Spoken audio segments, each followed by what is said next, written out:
We're going to go over the all-important President Trump Xi Jinping meeting that happened overnight. We'll brief you on everything that they've agreed on and they didn't agree on, first and foremost. First, let's go through the main talking points.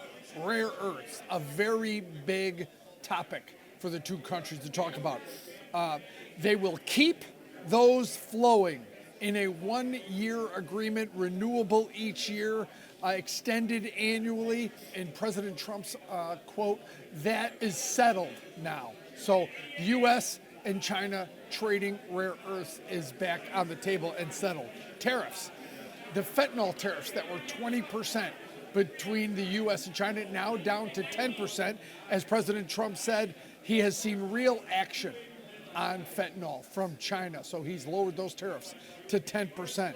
Trump taking a trip to Beijing in April of next year. Soon after that, Xi Jinping will be traveling to Florida to see President Trump. So a mutual meeting in both countries coming up in the next calendar year.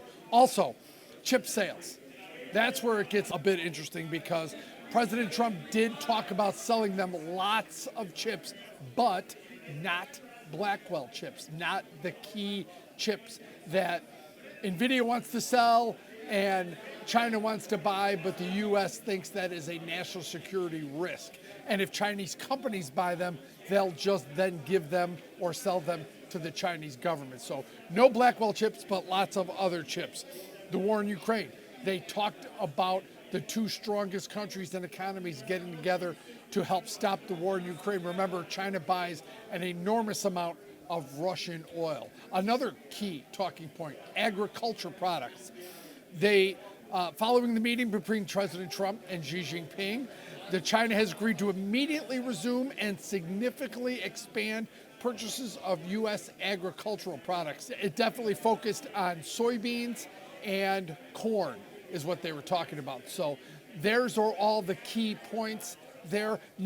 Something they didn't talk about Taiwan. They didn't talk about Blackwell chips.